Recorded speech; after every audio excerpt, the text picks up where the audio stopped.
Well, here we go again, another episode of Gear Gadget. This one's pretty special because we have some guests in the office. Probably the first episode where we've had 4. Oh, yeah.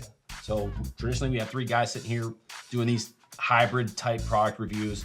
You know, this idea kind of spun around or came about because so many product reviews on Amazon guys are talking about just specification sheets right off a website. This is different. This is our personal opinion on items that we spend our hard-earned dollars on. Like none of this stuff's gimmies, freebies, industry stuff. We're spending money on this stuff just like all of you, and we're gonna give you our opinion on it, whether we like it, we hate it, we think it's gear, or we think it's a gadget. So to get started, I want to introduce the Habitat podcast guys. Brian, Jared, we appreciate you guys coming. Thank you. Thanks for having us. Should be a pretty good episode, but before we get started, you guys are new, so we have to lay down the ground rules, right? So being professional, there's no brand bashing going on. So talking about a product, we will throw some brand names out there, but we try to stay away from saying X brand is terrible, X brand is garbage, but we can talk about the products. Second rule, you cannot use the term game changer. If that is used in this studio at this table, you're kicked out and never invited back ever. You are shunned from the Exodus circle. Can't do that. I like it here. Noted. Yeah, I want to leave. Rule 3, you guys got to like, comment, and sub. So let's get started.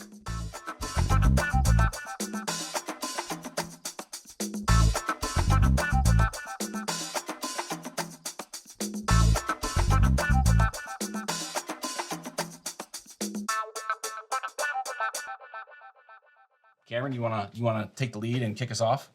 Yep. So today's item for me is this one's gonna strike some nerve from that end of the table, but we have a retractable gear hoist. This is the Doyles hunting hoist. It's pretty simple.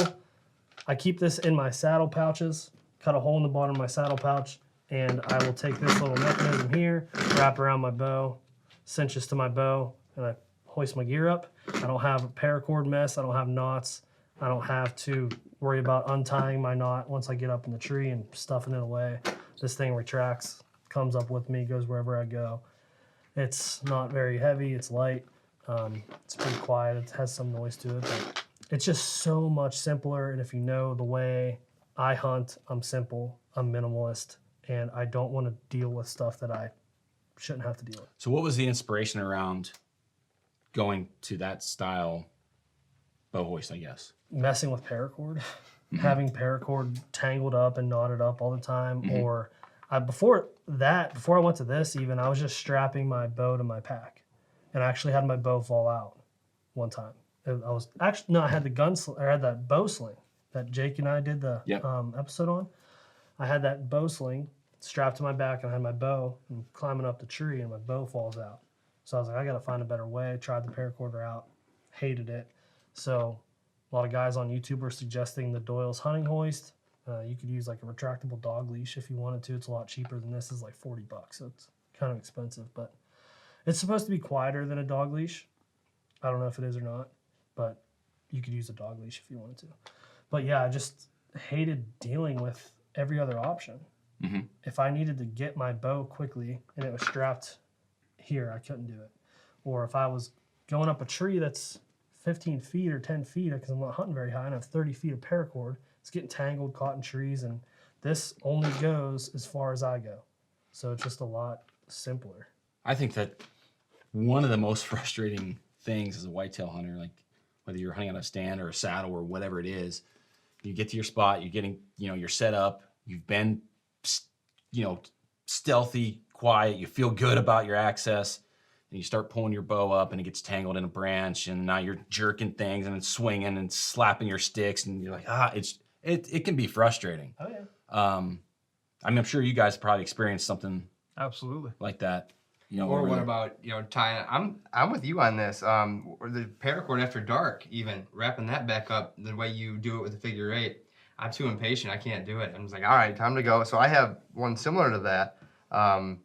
It doesn't have the automatic retract though. I like that aspect of it. It does. But that still gets caught in the tree too though sometimes, so I can sense the frustration there. Yeah. Well, my thing is I don't use that, and then like Cameron knows, like we have some banter back and forth about different products because he's an early adopter and likes to do things that make his life easier. And like, I have the hardo. Like, why? Like, why do I need to spend $40 on that? I can use a figure 8 method with paracord, loop it, put it in my pack, and it will spool itself out if you do it right. It doesn't get knotted up, it doesn't get tangled, but at the end of the hunt, you have to go through that extra step of putting it back in correctly. Otherwise, you end up, the next day or your next hunt, it's a mess, and you're back to that frustrating experience. Not even at the end of your hunt. As soon as you get your bow up. Yeah. What do you do with your cord? Do you leave it hang? No, it goes. Yeah, you have to. But I don't do the figure 8. Right. I do as fast as I can, get it stowed away where it's not flapping around in the wind or whatever. It's out of my way. Yeah. And then I let it down. But usually, like when I'm going out to hunt, I give myself typically enough time where I'm pretty prepared when I leave the truck. Like most of the time, I'm going through that mental checklist. Yeah, but I mean, I've hunted with you. True. It's not always like I'm wrapping this. It's like sometimes like we're stuffing it away because we got to get ready. Yeah. So that's my thing with paracord, and that's what we've talked about with his method with paracord. Is he's like, I get the spooling factor of it, but I'm not gonna redo it. I'm not gonna figure 8 it again. It's not gonna happen. That for sure takes a couple steps out of the. Yeah, so it just comes right back up with me. Right. And the way I carried in with my saddle, it just goes in the saddle pouch. I cut a hole in the bottom of it, and this just comes right out of the bottom. And this little mechanism here is pretty nice too. You don't have to tie a knot in anything. You just pull that through and cinch it through. So that's a lot easier too. It's quick. So if you need to undo it really quickly, you just pull it off. So I would say though, as saddle hunters, we all are. He does have a couple ounces that he's not carrying around. Half pound, 2 ounces, whatever it is. But Chad's a hardo, so weight doesn't matter. True. Got it. Now the weight of the bow is enough to just keep that smooth Yeah. as you're going up. There's no bounce or no Nope. jerking or anything like Nope. that. Interesting. Yeah, it's easy, it's simple. That may be where this is better than a dog leash. So I'm not sure if a dog leash will have that same aspect. And they also make this with like a strap instead of this cord. So you can buy it with the strap or the cord. I just like the cord a little bit better. I feel like the more material you'll have, the more room you have to go wrong or break or something to get frayed. Well, the strap actually catches some wind too, where the cord won't catch wind. Yeah. Good point. Yeah. Yeah, that's my item. It's pretty simple, to the point. There's not a whole lot to talk about here, but So for its specific use, like 1 to 10. 9.5. Really? Yeah, what could go wrong? Or what could be better? It's $40. Like spend $40 somewhere else and use 5 cents a paracord. Sitka's $500, but I'm giving it a Touche, 10. touche. I clip mine right on my Lone Wolf climber, right on the Yeah. foot, and then it just comes up, and then Yep. I've kicked it off though too. So when you're climbing up the tree, so you might want to zip tie it to your. Well, if I like you're- the pouch idea though. Or even if you're doing it with your saddle, you can put this through a molly strap. Sure. And that'll be always on there. The only thing I didn't like about that was this is exposed. So if it's on your back and you're hitting it off a tree, you have a tree behind you, this is exposed. So at least when it's in a pouch, it's tucked away. Agreed. So you don't have to worry about it banging off stuff. That pouch will at least muffle it a little bit because that's not a noise that you want going on in the woods. But Right. yeah, So- that's gear. Pass the test. Retractable bow hoist or gear hoist. Gear. Jared, your opinion? Gear. Brian? I'd go gear. Gear? I make the argument, it's not a gadget, okay? It's not a gadget. It is a piece of gear. $40 well spent. But, I have the argument the other way. I will probably never use one. I like, whatever. He said I'm a naysayer. He said that about saddle platforms and rope mains too, but True. And I have both of them. so we'll see. I have both of them. Jared, why don't you take it away? Sure. So I have gear ties. They're by Night Eyes. Pick them up at a Home Depot. I think this pack was maybe $5. This was, I think, 6 or 7.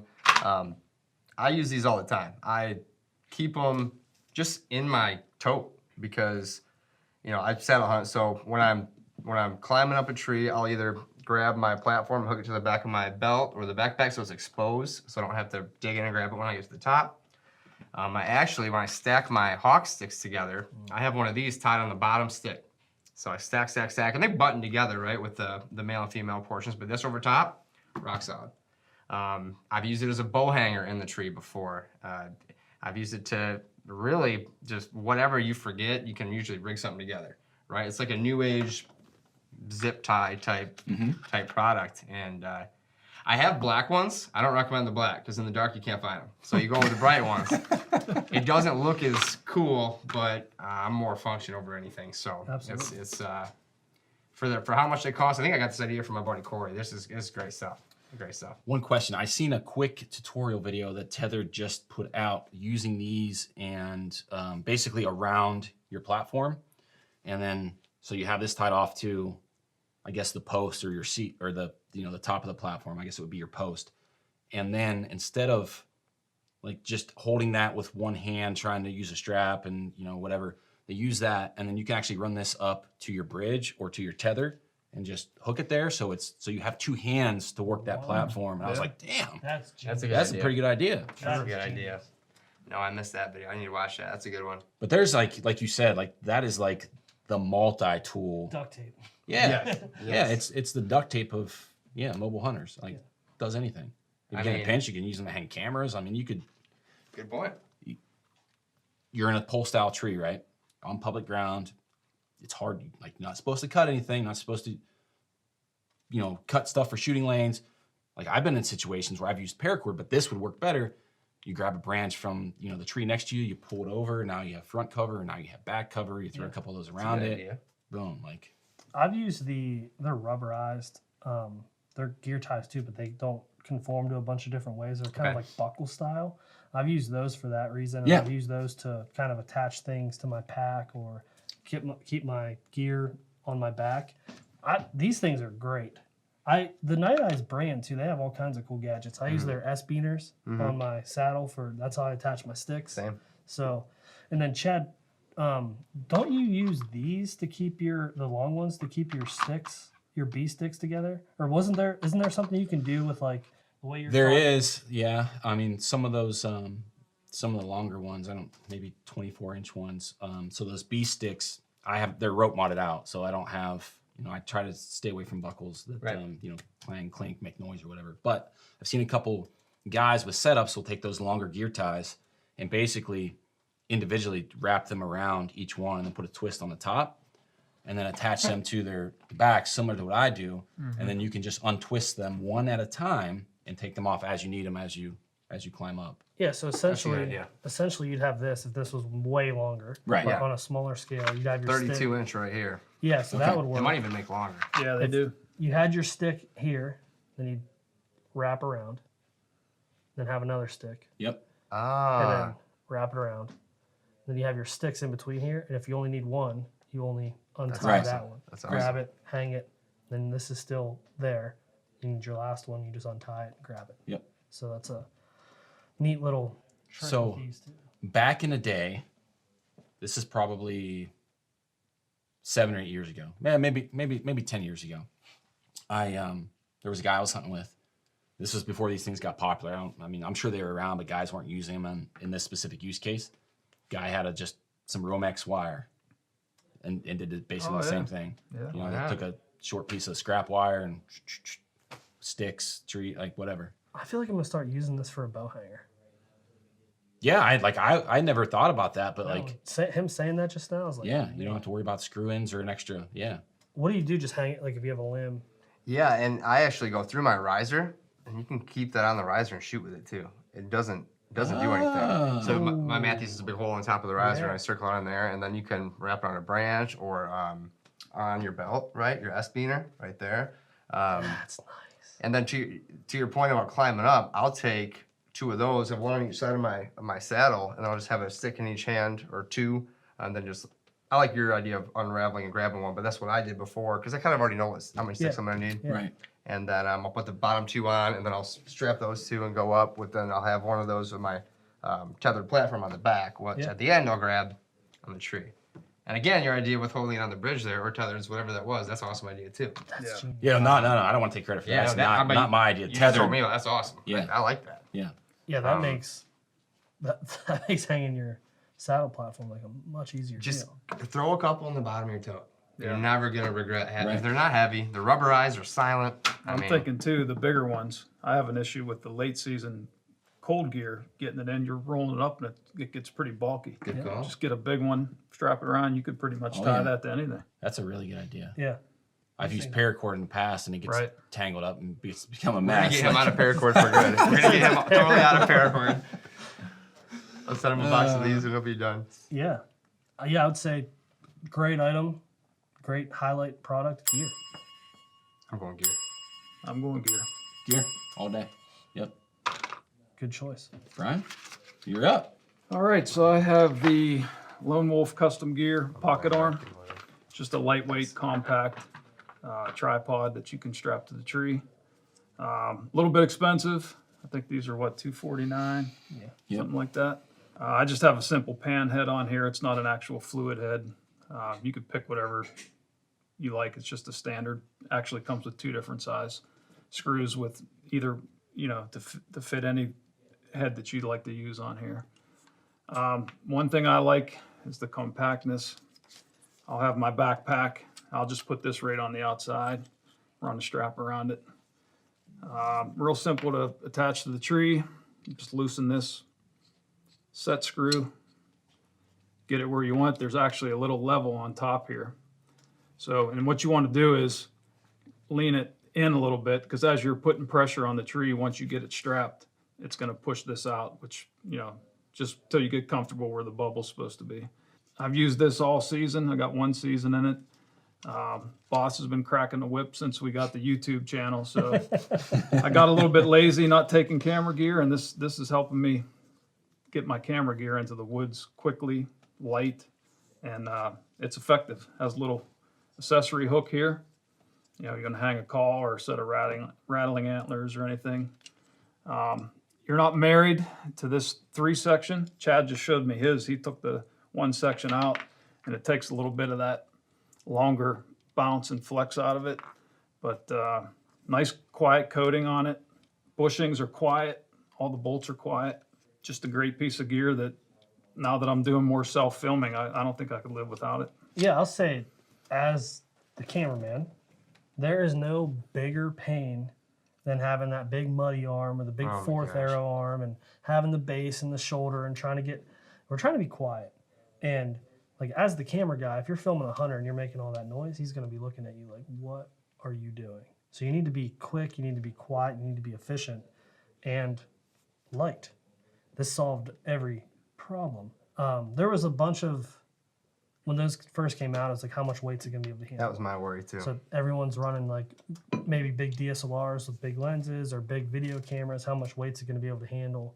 I think, what's it rated for? 10 pounds or something? I think 5. 5 5 pounds. pound 5 camera, pounds. yeah. So 5 pounds on a camera these days, like, they're pretty light. Cameras are getting lighter. And that's with the 3 arms cantilevered all the way All to the the way. max. Yeah. Or you take that section out, and Which we both did that, and a good idea. they're stronger. If you're self-filming, you're not going to reach way around to get that 3rd arm anyway. If you're filming someone else, you don't need it either, because you can control it anywhere you want it to. So yeah, I would suggest, if you're running the pocket arm and you haven't thought of it, take that middle arm out, and it'll make it a lot sturdier and easier to use. But I love that camera arm. I love it. I think everybody in the office, I think we bought 4 of them for everybody to run. My thing, so we've seen these, it's funny. Let me back up, I guess, a little bit.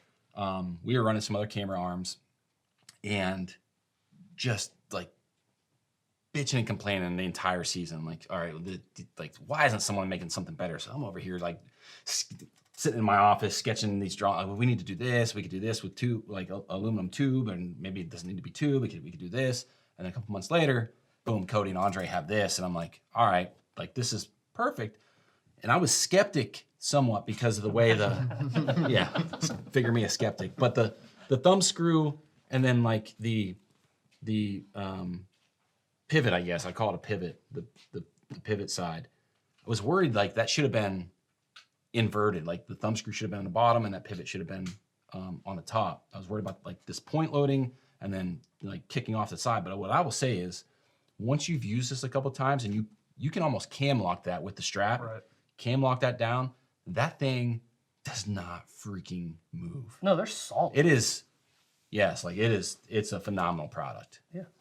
I was gonna say, you guys, when you said muddy arm right there, I just got some flashbacks, some little, PTSD. The base used to be what, 10 pounds on that It's- base, yeah. and they're solid arm, right? Right. And I run the 4th Aero stuff now, and that's great too. It's bigger than this though, and I think being self-filmer, you don't need to get the perfect pans. Right. We're just out there to get the shot, pretty much, right? And I think something like this, again, saddle hunting, all the stuff we bring, minimalizing that down, slimming that down. I'm gonna have to try one out. That's pretty neat. It was to the point with camera arms that we gave up using them. We started freehanding. If we Yeah. were filming someone, we were freehanding. And if we were hunting by ourselves, we weren't filming.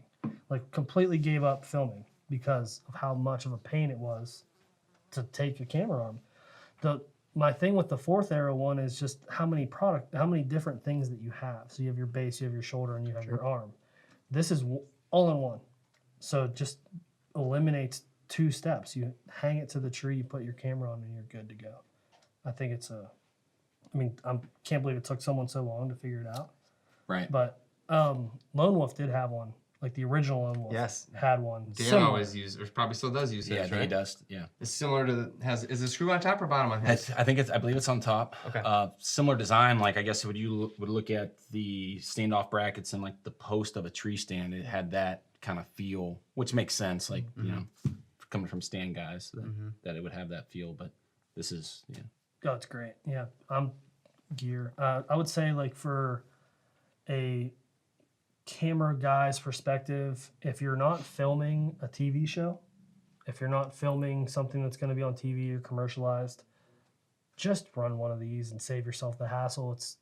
It is a little bit more money, but you save a ton of weight and you save a ton of. It's just easy to use. It's so much easier, and there is like a tiny bit of bounce, but it beats the hell out of freehanding, and it beats the hell out of taking everything else with you. Because, like, let's be honest, we're not making stuff for TV.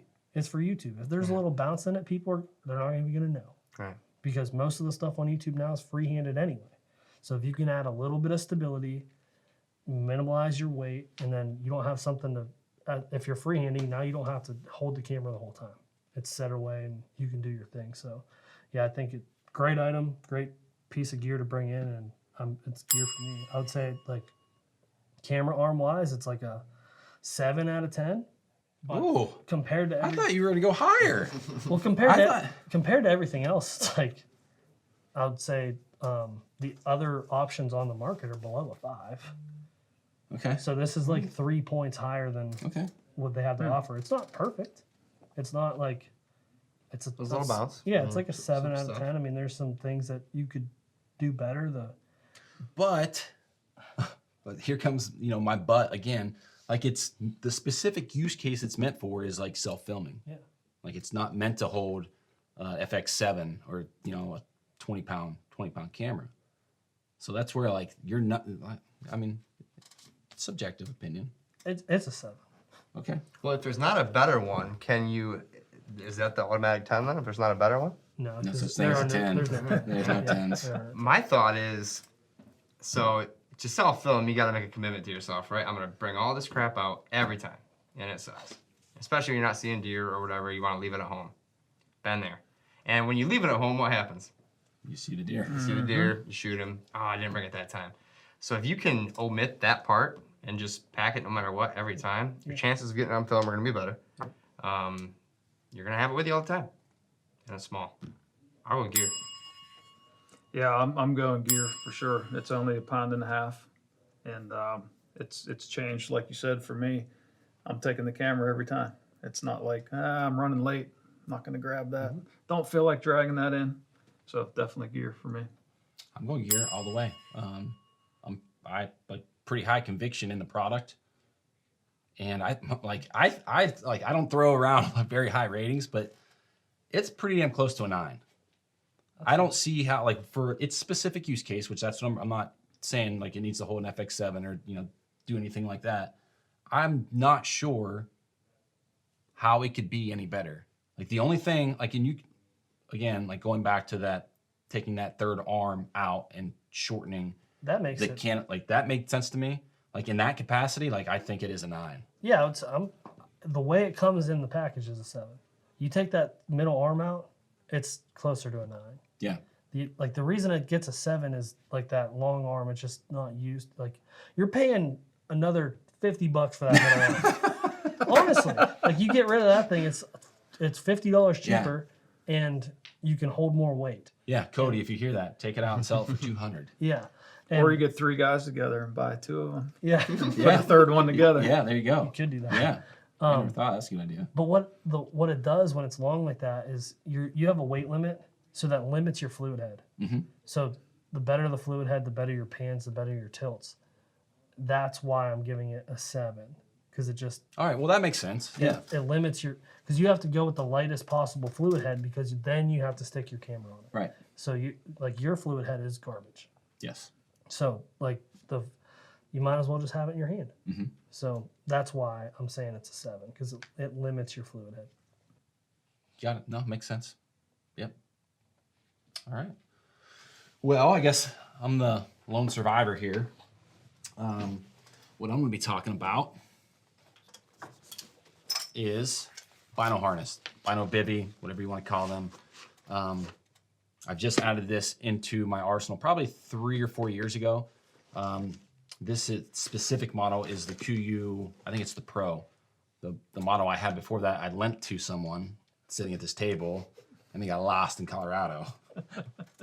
But there were some issues with that one. So they've added some features here with basically like one size fits all with some added padding to hold different size binos. You have a couple elastic style, pockets on the side, which is great for keeping my milkweed bottle there, right in front of my chest. Pop it out. There's a couple zipper compartments and some different things that you can kind of build on this. So it's kind of like a modular piece, what I would consider. But the thing that, again, being a skeptic, like I never wanted, like this is just another thing strapped to my chest. Like it's gonna get in the way when I shoot. That's where I'm at. Yeah, and I was like, that was a significant worry. Like I got this thing sticking out from my chest. Like is it gonna get in the way somewhere? Like is it gonna cause me to not have a shot opportunity if, regardless if you're tree stand hunting or saddle hunting, like there's times where you're contorted, shooting from weird positions. That was a concern. After wearing it, hunting with it for 3+ seasons, zero concern from bow hunting perspective. And before I was, the major pro I think to this is having it on you while you're walking in. Like how many times have you're on public ground, you're somewhere new, you're walking into, an area you have interest in, maybe you've scouted, maybe it's a, kind of fly by the seat of your pants, reading sign and hang and hunt.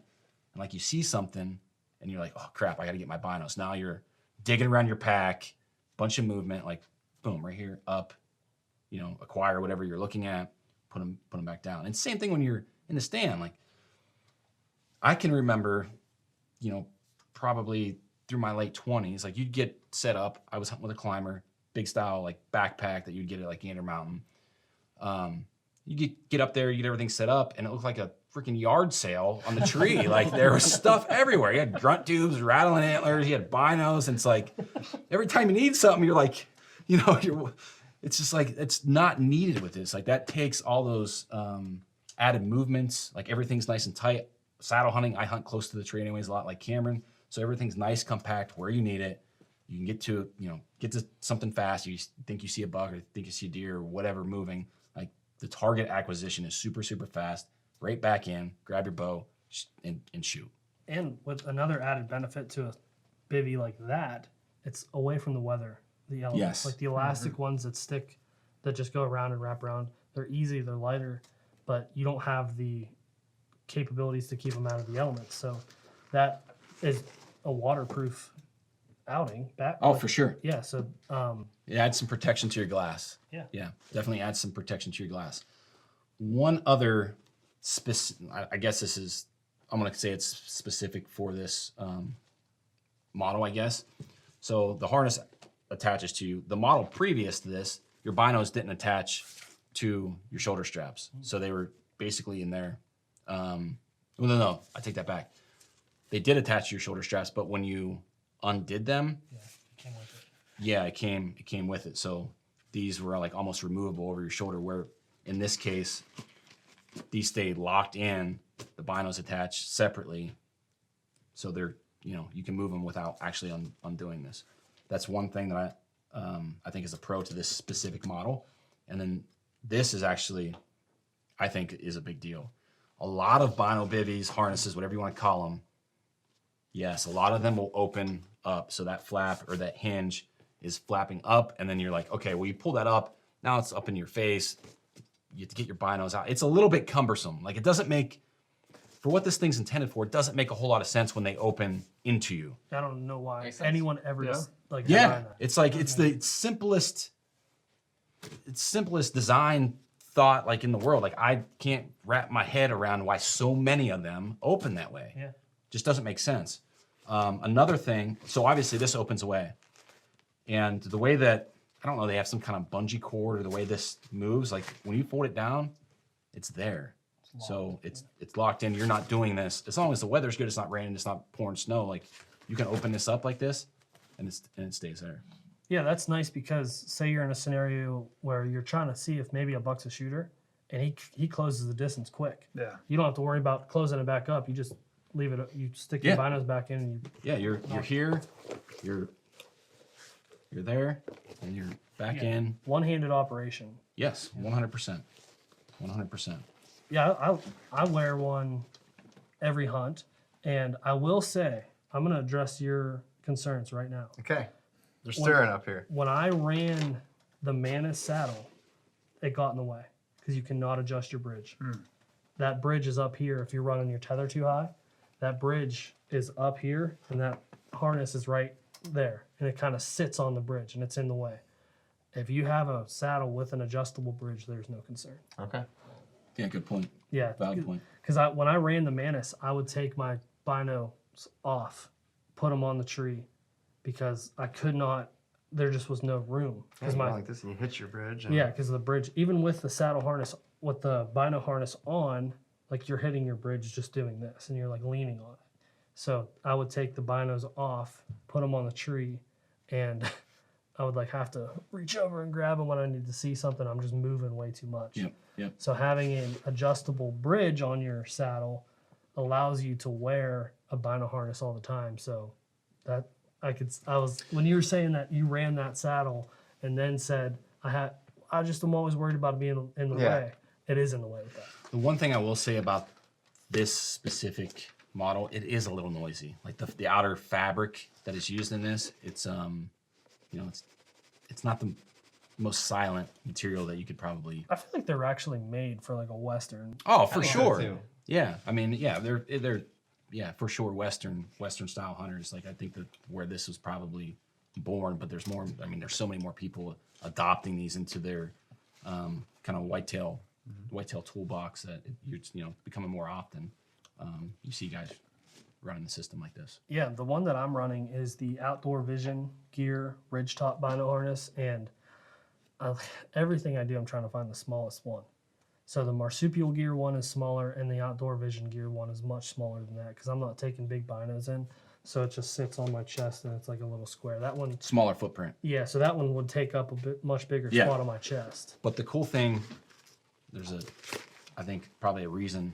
So these are the B3s. Like, these are tiny. I'm not sure what exact model these are. Actually, I know they're B3s, but I don't know what the power and objective is. But these are a small set of glass, but they're good for in the timber whitetail hunting. Like, typically, you're not glassing out. Yeah. Looking for miles. And if you need that, then if you're in that scenario, then this bivy will still accommodate that because they have, like I said, the modular design. You could stack these filler pieces in and make this as tight or as loose depending on the length or style of binos that you have. So You don't have to buy a new bino harness for different exactly, sizes. it's a one-time purchase because, like, when we go west, like, those aren't going to cut it. No. So that you're using different glass, but you don't necessarily need to go spend another $100, $150, $200 on a bino bivy. And I can't remember what I think that those are probably around $150. I'm not 100% certain what I. Yeah, my Outdoor Vision one was like $140, I think. So Yeah. they are an investment, but it's also It's worth it though. and it's protecting another investment. Sure. But that's it. Yeah, like, sure. if you're running good glass, like, it ain't cheap. Do you guys use them now? I have a cheaper model, an older model that I have. It's got like just a cover that goes over the glass. It doesn't wrap the whole way around. But it's flexible, and that was going to be my question for you. These attachment straps, if you've got a turn, does that give any, or do you limit it on how far you can move these around? Well, obviously, yeah, you're gonna be limited somewhat, but I think you can always unclip them. Yeah, I mean, you can unclip them, but most of the time, if I'm usually just not turning, like it'd be hard for me to. Sure, in a tree stand or a saddle, you're not. I'm usually gonna be turning like jumping this, around. where my shoulders Yeah. are. Yeah, Okay. I'm twisting, I guess, or pivoting at the hips a little bit, where my shoulders are.